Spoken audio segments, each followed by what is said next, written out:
এই তীব্র গরমে যারা মুরগি নিয়ে সমস্যায় ভুগছেন বা মুরগিকে নিয়ে ভয় পাচ্ছেন, মাত্র এই ধরনের উপকরণে মুরগি থাকবে সুস্থ ও সবল। চারিদিকে যখন তাপমাত্রা 40 ডিগ্রির উপরে আপ ডাউন খাচ্ছে, মানুষসহ মুরগির গাছে হচ্ছে একান্ত আশ্রয়। সবাইকে আসসালামু আলাইকুম, আশা করি সবাই ভালো আছেন। তীব্র গরমে মুরগিকে সুস্থ রাখার জন্য প্রতিদিনকার মতো আজও মা লেবু পাড়ছেন। লেবু হচ্ছে ভিটামিন সি সমৃদ্ধ, আর এই ভিটামিনে থাকে সাইট্রিক অ্যাসিড। এই লেবু খাওয়ানোর ফলে মুরগির স্কাভি সহ ঠান্ডাজনিত সমস্যা, স্ট্রোক, ডিহাইড্রেশন, হাইপারটেনশনের মতো এই প্রখর তাপমাত্রায় মুরগিকে টিকে থাকতে সাহায্য করবে। আসলে মুখে বলে অনেক কিছুই করা যায়, কিন্তু সময় নিয়ে ধৈর্য ধরে কজনই বা করে দেখান। আপনাদের বোঝানোর জন্য আমরা প্রথম থেকে শেষ পর্যন্ত ভিডিও আকারে আপনাদের সামনে তুলে ধরে থাকি। 12টা বাজতে এখনও 10 মিনিট বাকি। মা মুরগিকে দুপুরে খাবার দেওয়ার জন্য প্রথমে পানি হিসেবে স্যালাইনের মতো নিজের হাতেই প্রাকৃতিক উপাদানগুলো দিয়ে পানিটা তৈরি করলেন। প্রথমে মা পানি দিলেন, এমন ঠান্ডা পানি দিবেন না যেটার ফলে মুরগি স্ট্রোকের মতো ভয়াবহ রোগ না ডেকে আনে। এই পানিতে মা লেবুর এক ফালি দিয়ে ভালোভাবে মিশিয়ে নিচ্ছেন।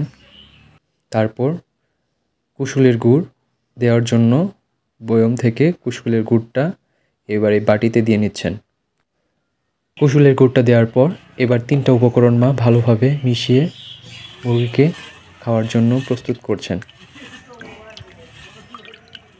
এই প্রখর তাপে অর্থাৎ এই গরমকালে আমরা সোনালি ফিডটা অ্যাভয়েড করে চলি, সেটার পরিবর্তে আস্ত গম মুরগিকে খেতে দেন।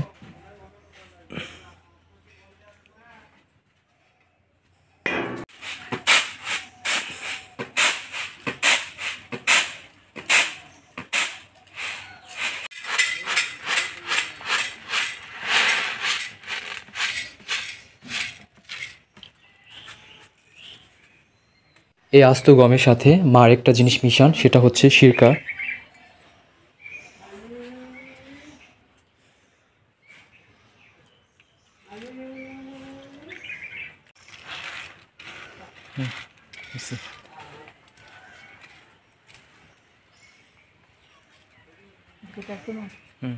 সুরালা দিবেন তাই দিব।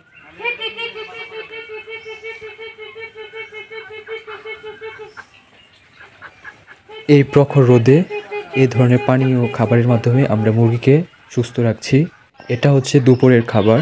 আপনারা যদি চান আমরা সকালে ও রাতে কি খাবার দেই একটু আপনাদের ভিডিও আকারে তুলে ধরবো। বেঁচে থাকলে আবার দেখা হবে পরবর্তী ভিডিওতে। খোদা হাফেজ।